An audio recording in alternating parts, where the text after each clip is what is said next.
¿Qué tal, amigos oyentes, televidentes, internautas y hermanos migrantes? ¿Cómo están? Esto es Un Café con JJ por Ecuador TV.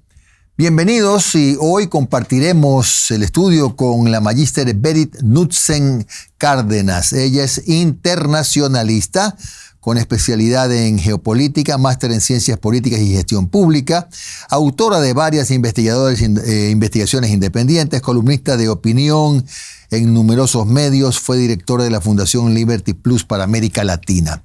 El tema, el Medio Oriente. ¿Será una guerra larga, compleja, qué sé yo? Esa es una de las preguntas que se formula la gente.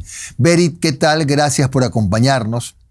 Y quisiera comenzar la conversación con una pregunta que muchos se hacen cada vez que se inician los conflictos en el Medio Oriente. ¿Los iraníes son árabes? Muchas gracias por la invitación. Bueno, sí, es una pregunta bastante propicia porque hay mucha confusión. Los árabes son un bloque muy cerrado y Irán son persas, ¿no? Uh-huh. Y aquí hay una triangulación, si quieres, ¿no? Porque hay una lucha por la hegemonía de Oriente Medio, donde Arabia Saudita es el primer representante de los árabes que trata, uh-huh, es el país más fuerte que hay. Tenemos por otro lado Irán, que es el centro del conflicto en este momento, este grave conflicto internacional, y por el otro lado tenemos los turcos, ¿no? Uh-huh. Que estaría representado por Turquía, ¿no? Uh-huh. Entonces hay esta confusión, pero los países árabes son otros. Claro.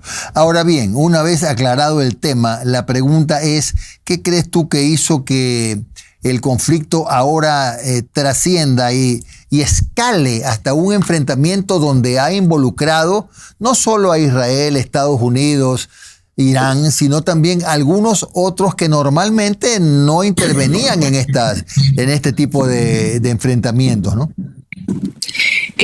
Para entender lo que está pasando, creo que es importante recordar que antes de este conflicto o durante, porque en realidad se han paralizado las negociaciones, estaban negociando Estados Unidos con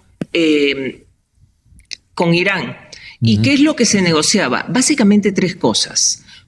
Punto número uno, detener el enriquecimiento nuclear, que según se dice habían llegado a un 65% o tal vez más, que recordemos que para tener un arma nuclear se necesita un 98-99% de enriquecimiento de uranio.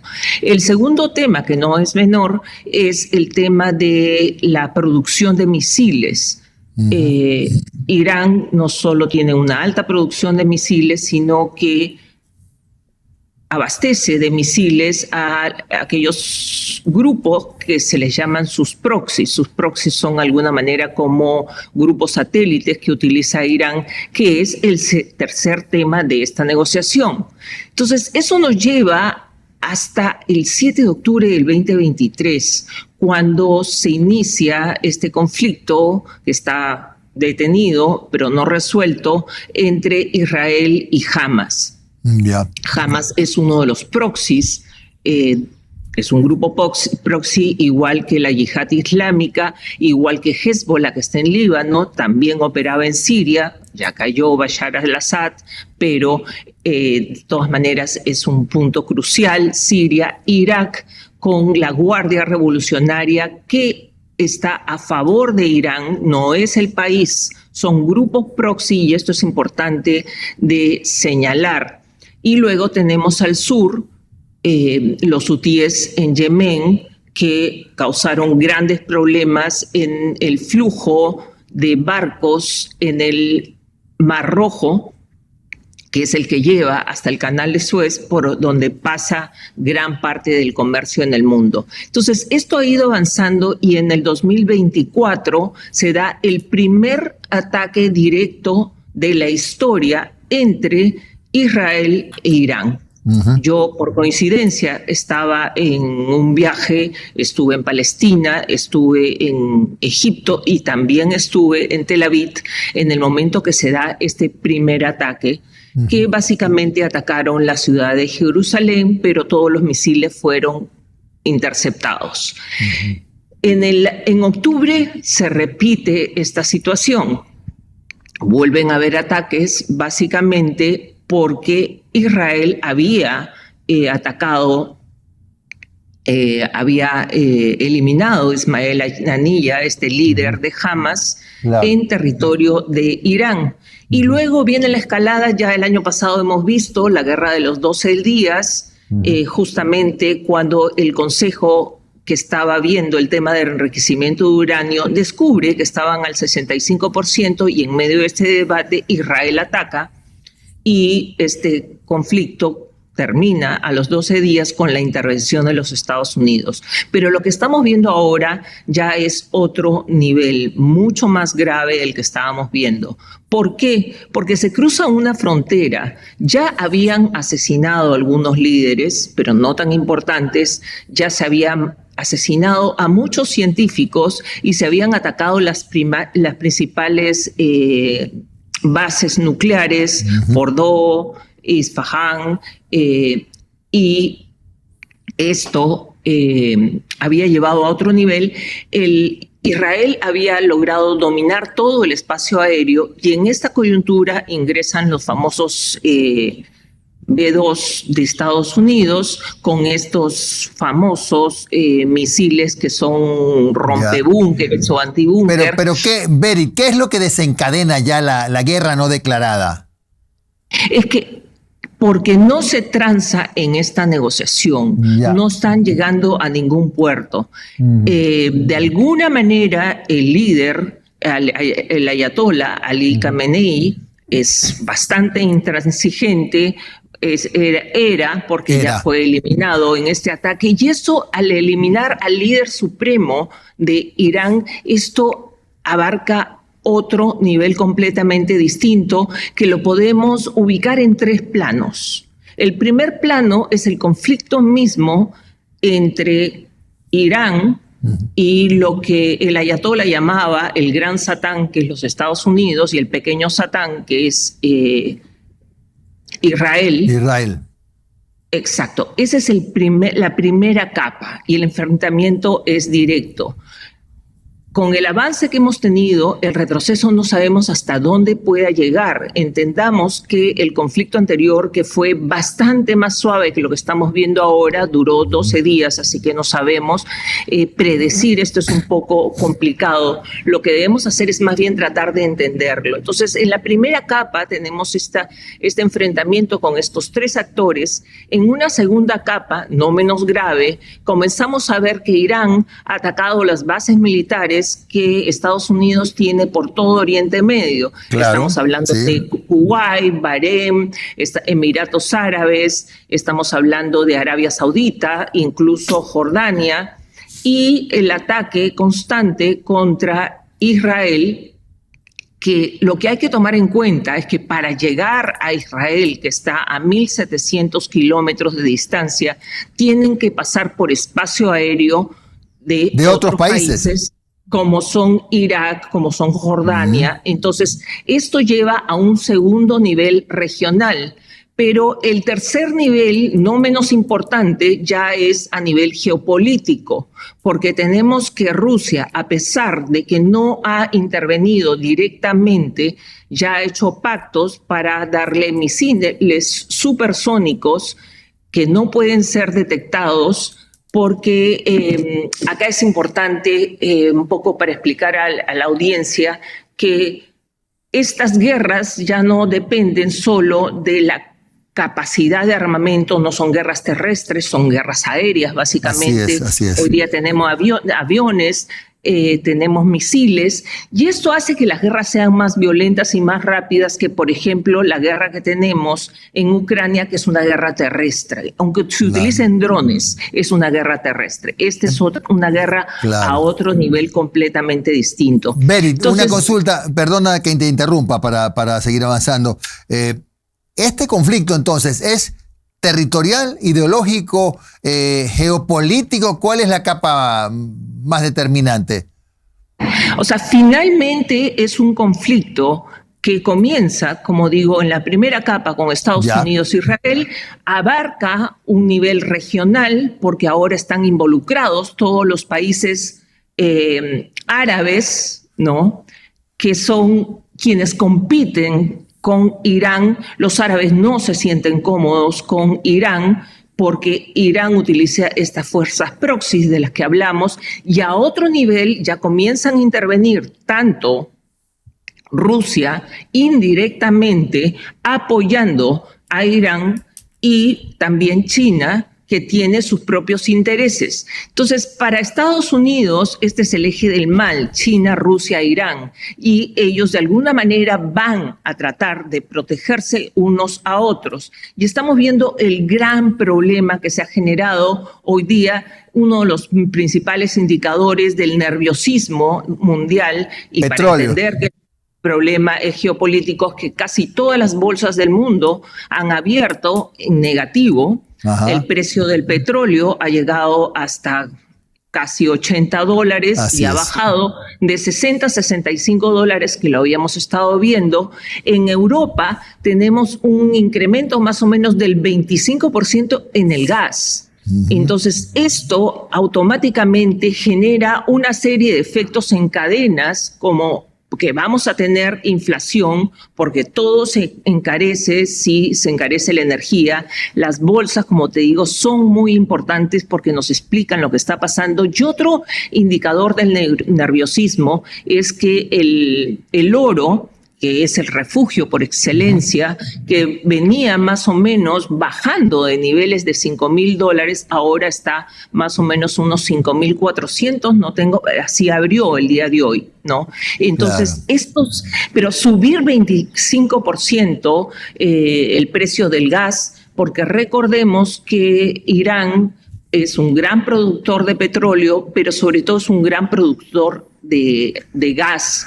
Entonces, claro, esta guerra, Berit, impacta en muchos países del mundo, ¿no? Luego del corte te voy a solamente mencionar cómo nos afecta a nosotros en Ecuador, por ejemplo, y no sé si a Perú. Ya regresamos en 2 minutos más con Berit Knudsen, que es nuestra invitada aquí en Un Café con JJ por Ecuador TV. No se vaya.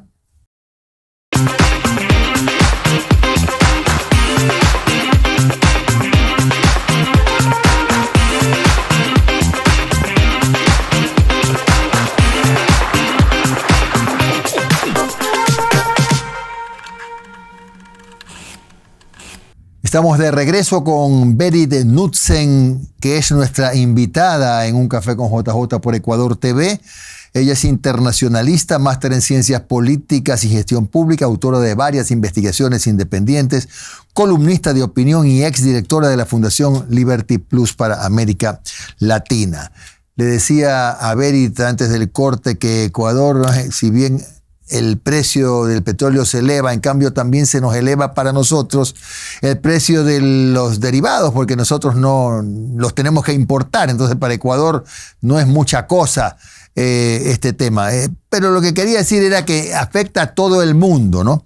Me decías en el corte que el estrecho de Hormuz no se va a cerrar, pero ya es un asunto geopolítico. ¿Por qué no lo cierra Irán el estrecho de Hormuz? Sí, había anunciado por que lo menos es muy complicado porque esta noticia está en desarrollo y con las redes sociales no se puede hacer caso a lo que dicen porque cada información es peor que la otra, ¿no? Lo que quien está declarando mucho es el secretario del Consejo Supremo, que es Ali Larijani, y que dice que no se va a negociar, lo cual es sumamente grave. Han habido declaraciones sobre que van a continuar con el abastecimiento a China, por lo tanto no pueden cerrar el estrecho de Hormuz porque estarían yendo en contra, no solo, o sea, no quieren proteger al resto de países, sino quieren proteger a China.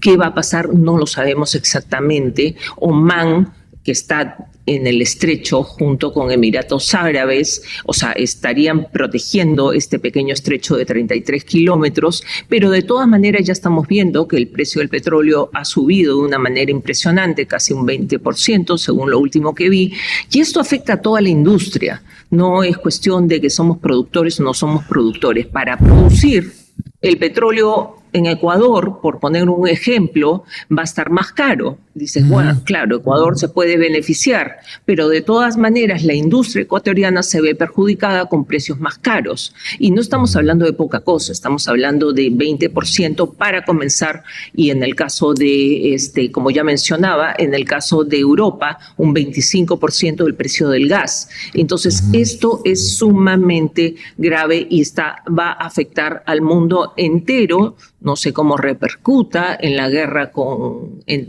Ucrania, ¿no?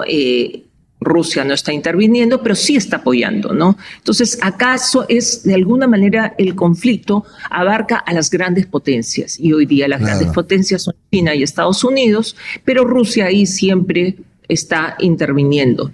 Claro. A ver, Berit, ¿la ONU crees tú que tiene una real capacidad para intervenir? Bueno, intervenir y tratar de pesar en alguna decisión de los países que están en conflicto.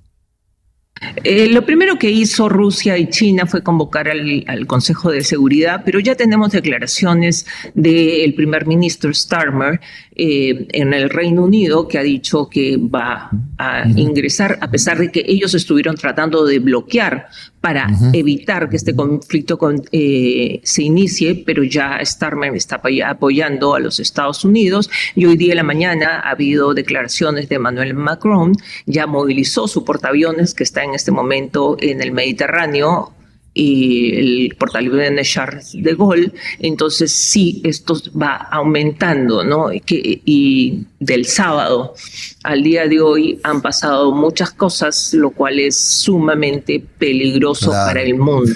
Este conflicto es mucho más grave. Claro, es grave.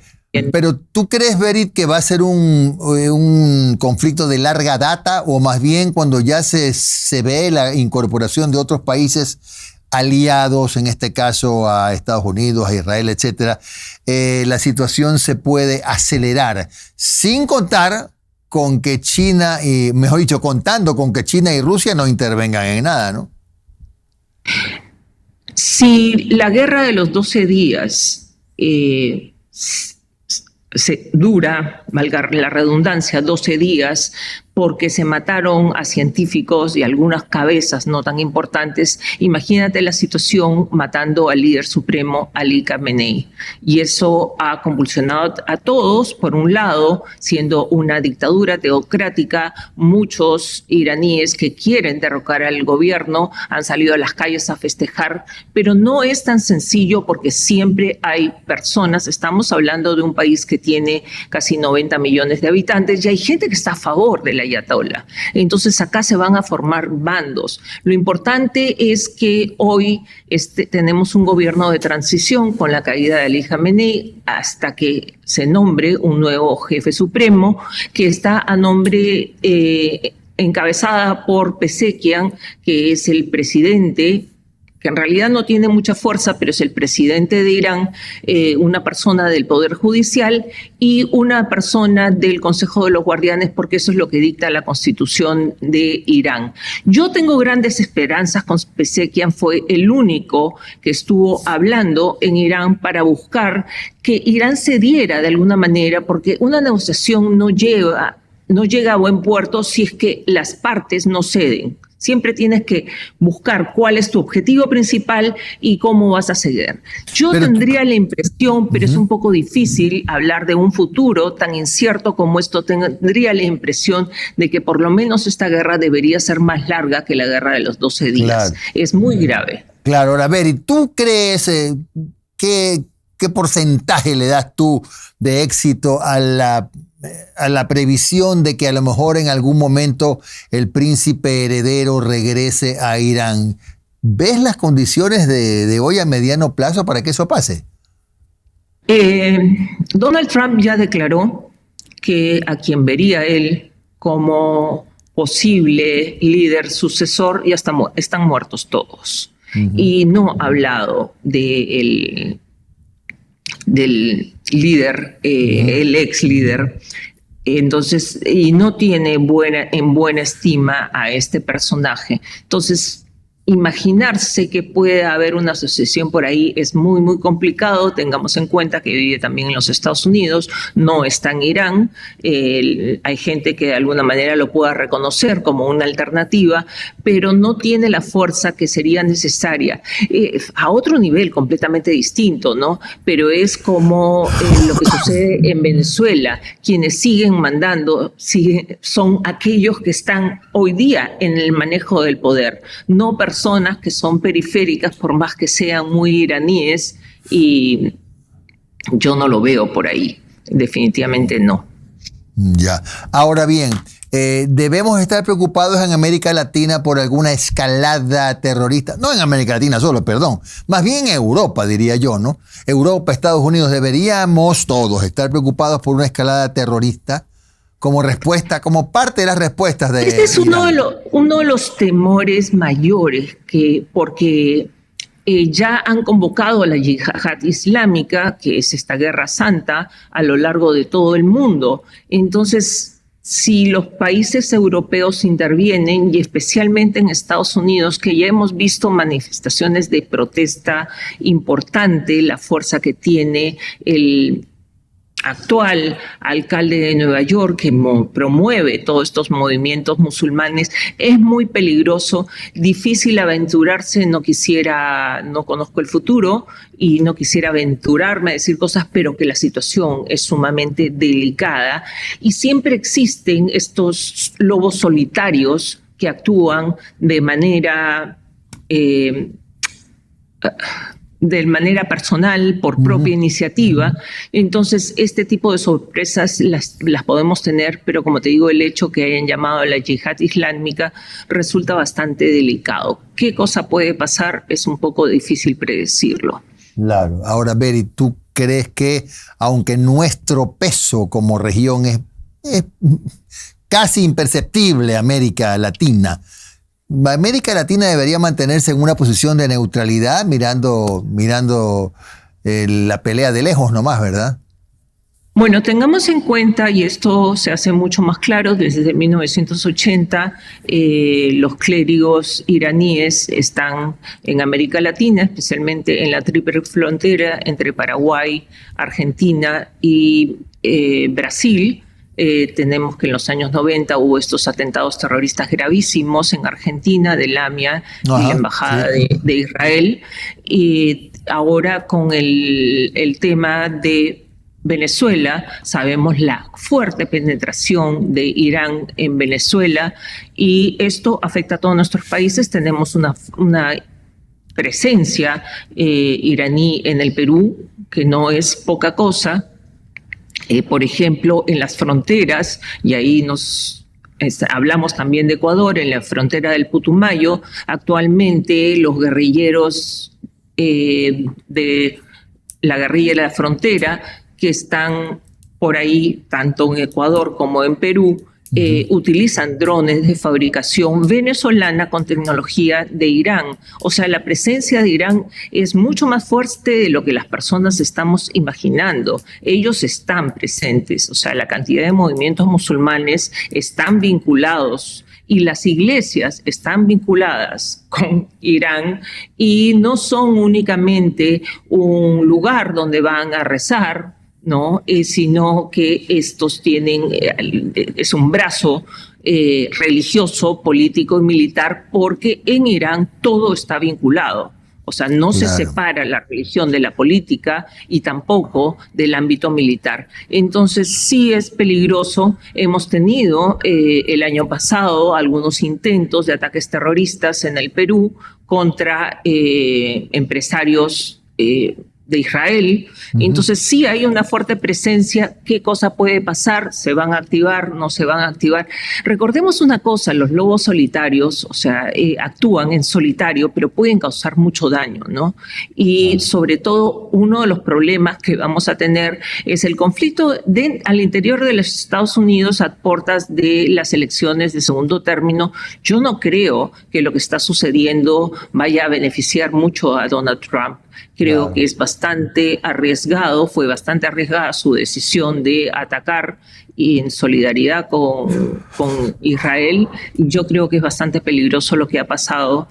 No hay un verdadero detonante que pueda servir a Donald Trump para justificar, porque simplemente lo que dice es que Irán es una amenaza existencial, pero no se termina de definir. Entonces, yo creo que la historia va a juzgar este ataque como algo que no estaba totalmente justificado, ¿no? Y es muy, muy grave todo lo que puede detonar esto, puede tener un efecto en cadena. Bueno, y habría que agregar, lamentablemente ya el tiempo no nos va a alcanzar, pero hay otro elemento adicional que no sé cuánto influya en este escenario que están Irán y Afganistán y Pakistán ya están en una guerra prácticamente que pasó a segundo plano por los sucesos que escalaron entre Israel, Estados Unidos e Irán, ¿no? Y además Estados Unidos anunciando que va a hacer una toma pacífica de Cuba, es decir, el mundo está patas arriba, no hay nada que hacer. Qué pena que se nos acabó el tiempo, estimada Berit.